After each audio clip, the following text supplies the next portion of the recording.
A kú dédé àkókò yìí níbikíbi tẹ́ ti láǹfààní láti máa wò wá lórí ìkànnì akéde Yorùbá TV News náà láwà tá a ti mú ròyìn wá fún wa fún ti ọ̀sán tèní tí ń ṣe ọ̀sán gangan tó pọ́n ganriganri àwòlé ayé.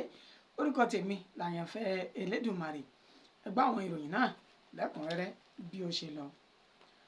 Àwọn agbébọn ṣekú pa Fúlàní kan àti màlúù tó tó márùndínlógójì ní ìpínlẹ̀ Plateau.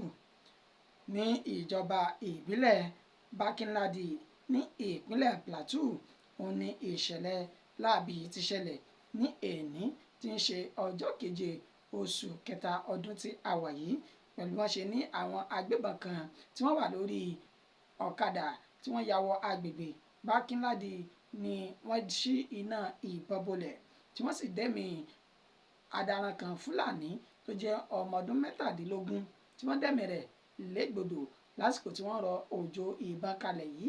Bákan náà ni wọ́n sọ wípé màlúù tó tó márùndínlógójì òní ó bá ìṣẹ̀lẹ̀ náà lọ tí àwọn Fúlàní mìíràn tí wọ́n sì wà níbi tí ìṣẹ̀lẹ̀ náà ti ṣẹlẹ̀ tí àwọn náà pẹ̀lú tí wọ́n fi ara gbọgbẹ́ látàrí ìkọlù tí àwọn agbébọn yìí tí wọ́n ṣe.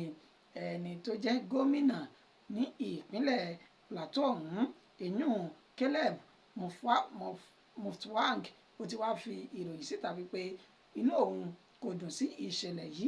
Bákan náà òun ni òun kò rojú sí àwọn tí wọ́n ṣe ìkọlù yìí. Ó ti wá ní kí gbogbo àwọn ẹ̀ṣọ́ aláàbò pàápàá jùlọ àwọn fìjìláńtẹ́ kí wọ́n tú síta láti ṣe àwárí àwọn tí wọ́n hu ìwà láabi yìí.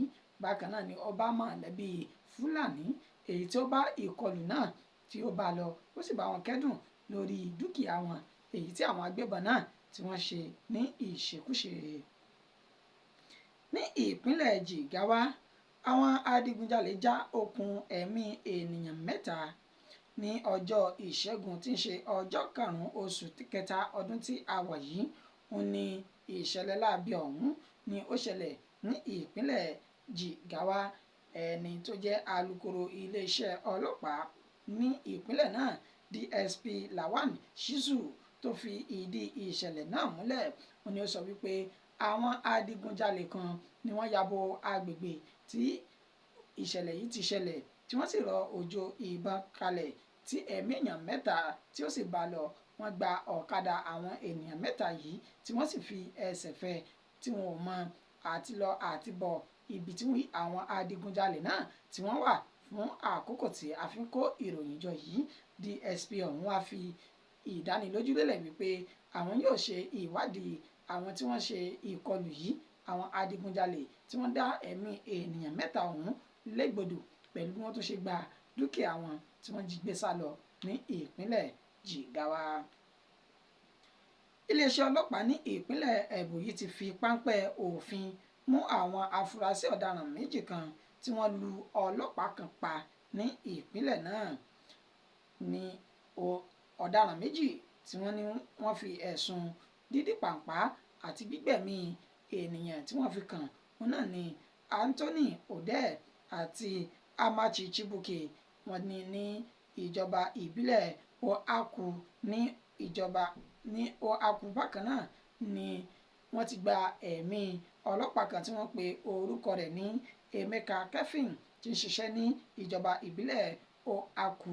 Ẹni tó jẹ́ agbèfọ́ba fún iléeṣẹ́ ọlọ́pàá ìpínlẹ̀ Ebonyi ìyún Okon ló sọ ní iwájú ilé ẹjọ́ wípé àwọn aṣekúpani méjì yìí ó ní wọ́n ṣekú pa ọlọ́pàá ọ̀hún tí ń gbé ní agbègbè Oaku tí wọ́n sì sọ wípé wọ́n wà ní ilé ẹjọ́ kí adájọ́ kí ó dájọ́ òtítọ́ àti òdodo fún àwọn ọ̀daràn méjì náà. Ẹni tó jẹ́ onídàájọ́ Ochamba Uzuku ó wá ní òun sún ìgbẹ́jọ́ òun sí ọjọ́ karùn-ún oṣù kẹrin ọdún tí a wà yìí fún ẹ̀rí máa jẹ́mi ìṣó lórí ẹ̀sùn ìṣekúpani tí wọ́n fi kan àwọn méjèèjì ní ọjọ́ kẹwàá oṣù kejì ọdún tí a wà yìí. A kò ní rí jù báyìí lọ fún ti ọ̀sán tèní tàfi mú ìròyìn ní ṣókí wá.